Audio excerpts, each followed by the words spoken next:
Hi everyone, and welcome to the second entry in my little series on the level design in Fall Guys. In part 1, we examined some of the major design trends in the race levels. We looked at how they strike a balance between skill and chaos, using both the level and other players in concert to create interesting situations. We also looked at how they created numerous decision points, both small and large, to keep you on your toes. This time around though, things are a little bit harder. The races, team games and finals are pretty set categories, but that leaves us about 9 levels left over, and though there's shared elements and similarities between some of them, there's nothing like a unified, easily labelled category to put them under. I consider these all to more or less fit under the survival category, but categorising doesn't change it, these are still 9 very different distinct levels. Finding a single unified design direction is basically impossible when you have a set of levels which are unified more than anything else by their, well, lack of unity. But the good news is that there's still recurring themes here. One thing in particular I noticed when looking at these is that many of these levels attempt to push one specific element of the Fall Guys experience to its absolute extreme, with the design focused on accentuating that core idea. I think this perspective gives us quite a lot to dive into, so let's take a look. Jump Club, Rollout and Block Party make up the core survival trio. In each of these, you're required to navigate a constantly moving space, often with hazards thrown in, which threatens to push you off it every few seconds until either enough time passes or enough other players fail. Unlike almost every other level in the game, there's no goal to strive for in these, no way to actively obtain victory. Instead, there's only moment-to-moment survival.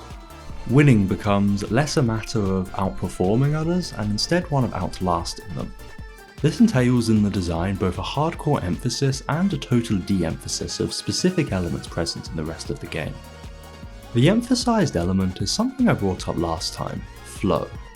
To borrow my words from then, that refers to the highly engaged state that you enter when you're completely and utterly immersed in what you're doing. In a level setup where there's no way to actively win, all that's really left is the intrinsic pleasure of the gameplay, which leaves a pretty fine line for the devs to tread. If what you're doing is too hard, you get frustrated and feel a lack of control. But if instead it's too easy, you get bored, and who wants that? So the designers have to find a balance which suits players with a wide range of skill, in a way which keeps everyone immersed and in the flow.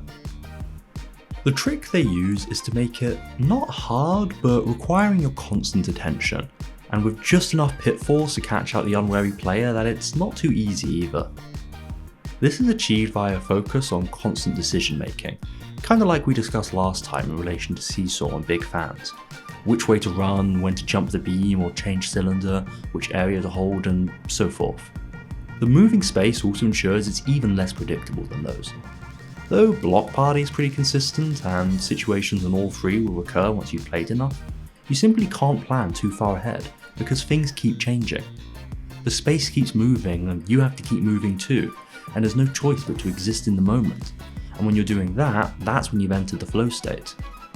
The fact that it works so well and consistently is why these are some of my favourite levels. You get totally caught up in it, the constant decisions, the challenges shifting and transforming second to second, while you focus only on not falling. And it's so exhilarating that the end of these rounds often takes me by surprise, especially on the harder variants.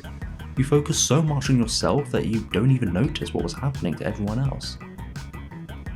Which brings us around to the de-emphasised element I referred to, which is other players. You see, well, almost every level in the game has other players emphasised to some degree, either as direct opponents or rivals for the same goal or level-guided obstacles. Jump Club and Rollout allow you to ignore other players as much as this game will ever let you.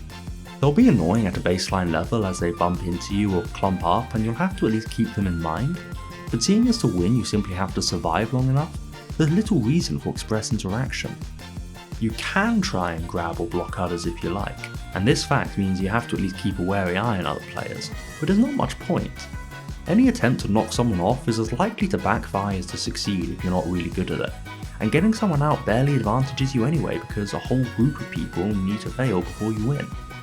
There'll usually be someone doing it, but generally the relevance of other players here is limited out there just trying to survive in the same space as you. This all means that the experience of these levels is quite different from the standard, much more focused on quick thinking and competence at the fundamental gameplay. and these levels enable that really well, but not all in the same way. What I said a minute ago applies to Block Party as well, but that level actually makes players more relevant than in Jump Club or Rollout by stealing some design from the race levels. In this level, players stand on a wide platform, while walls and blocks pass over it and try to push people off. Because the shapes they make often end up forcing all the players into a narrow space, especially towards the end, a dynamic occurs which is basically the narrowing widening design that we talked about last time, where players are forced to actively get in your way. It's just that this time around, the choke points come to you instead, and the risk isn't losing time but full disqualification. It's a neat highlight of how these levels take similar elements but are still trying to be different. As an aside, Snowball Survivors, a new level which fits alongside the three just discussed, was released halfway through the making of this video. I didn't really want to try too hard to shoehorn it into the script though, especially as I haven't played it as much as the others, but it is an interesting and very good level, so I'll put some of my early thoughts up on the screen if you're interested. Where the three levels we just discussed let you exist in a chaotic bubble, alongside yet divorced from other players, Hoopsie Legends goes in the complete opposite direction. I said that the levels I talk about often take an element and push it to the extreme, and for this one it's the versus element.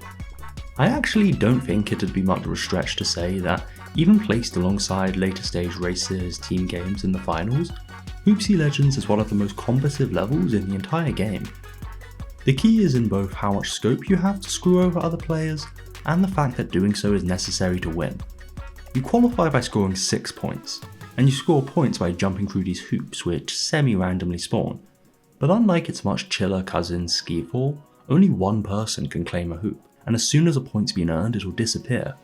Hoops are scarce in the arena, while not small isn't large either, so every point you get is at the expense of someone else. Movable platforms also feature in this one, and a large number of hoops, as well as these raised sections around the middle, are only reachable using these. So you can be moving a platform to reach something only for someone else to piggyback off the time you spent and use it first. Or you can even sabotage someone else by moving the platform they're trying to use. And given that spots are limited, you have actual reason to do so. The tension's heightened even further by the high skill requirement. Your mechanical skill will be tested by the need to carefully time and judge difficult jump dives, and your decision making will be tested by how you're forced to constantly try and judge the highest percentage play amongst the chaos of milling players. There'll always be bad options, but often a lack of good ones. It's extreme in every regard. There's no careful balance of skill and chaos with one giving way to the other and back again. Instead, every dial is turned to max. The chaos is high in almost any other map in the game, and so is the skill requirement. Decisions have to be made with the frequency of big fans or rollout, and the zero-sum nature of it means players will be looking for any opportunity to screw you over. There's even an extra element of frantic tension thrown in by the uncertainty of how close the round is to finishing. In a race, you know exactly how many spots are left, and roughly how many people are ahead of you. But in Hoopsie Legends, while you know how many have qualified, you don't know how close everyone else is. With 4 spots left, there could be any number of players who are a single point away from qualifying, or they could all be much further away, so you have imperfect information on how much time you have. When it's finally over, chances are you'll breathe a sigh of relief. Just to briefly highlight how the decisions Mediatonic made pushed Hoopsie Legends to be as intense as it is, we can take a quick peek at a nominally similar level before moving on. Skiffle operates under the same basic premise, jumping through hoops to earn points to qualify, but it's less anarchic deathmatchy and instead more playful. The hoops being non-exclusive and the slope forcing players to move in the same direction reduces both the scope for screwing over other players and the need to. It's still somewhat intense and quite challenging, but nothing like the scramble of Hoopsie Legends, and it's a good demonstration of how a few fundamental changes can split a similar premise into 2 very distinct levels.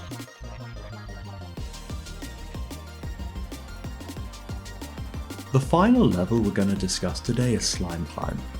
It's a bit of an odd duck of a level, wearing the skin of a race level but actually feeling more like a survival one, and it's just a few small design decisions which make the difference. The focus of this level is all about rising tension, literally rising, as slime rises to cover the level as you progress. You see, unlike normal races, you're not racing other players, but the clock of the rising slime, and the normal setup adjusts around this. Everyone can qualify, so there's no worry about losing your spot, but falling off the map doesn't send you back to a checkpoint with some time lost, and instead completely disqualifies you. This encourages a more methodical climb, where speed is secondary to precision, and the hazards push this angle too. Normal race hazards are generally pretty easy, primarily intended to just trip you up or slow you down a bit, but on Slime Climb each section is quite tough. How these hazards work in the context of the level is actually genius though. For one, multiple sections specifically reward patience and steadiness while punishing speed, which both gets you into the intended flow of the level, while also slowing you down a bit to increase the tension of the slime behind you. For another, if you look at the different sections, you'll notice that a lot of them are designed so that failing at them means you'll fall down or be pushed off the section you're on. If you're ahead of the curve, then that functions the same as falling off in a normal race. You lose a bit of time and have to retry the challenge. But when the slime is close behind you, this transforms them into very delicate and tense sections where falling off would instantly disqualify you, and you have to keep your cool under the pressure. Another bit of incredible design can be found in the switchback layout of the map. On a baseline level it works well because it creates these straight lines which work well as distinct challenge sections with their own themes and hazards, while also allowing you to constantly move upwards. But something lead gameplay designer Joe Walsh pointed out in an interview is that by having it switch back on itself, every time you turn the corner the previous section will take up a decent chunk of the frame, so if the slime is close behind you, you'll have no choice but to notice it. This means you both can't be blindsided by falling down into slime you didn't realise was right behind you, and it makes things even more tense when it is there. All of these little things and twists on the formula make this a really strong level with a unique feel. That's all just some of the interesting things going on in these maps, but there's more to examine in the nuts and bolts of each of them. I did think that the broad overview approach was better here though, as the difficulty in finding elements common to the levels in this category meant that going more in depth would make this way too long. I also left out Tail Tag and Perfect Match because I didn't think there was quite enough interesting stuff for them to get their own sections, so instead I'm sharing some observations and thoughts on the screen here while we wrap up. These levels are overall some of the most consistently fun in the game in my opinion, making the most out of Fall Guys' strengths while delivering in unique ways on different core experiences. I imagine that a lot of players' favourite levels end up in this category, both for how good they are, and because their uniqueness makes them stand out a lot from the rest. Next time we're going to look at the team games, which I think will be a little bit easier to analyse as a group because their design is a lot more unified. Thanks a lot for watching, and I'll see you next time.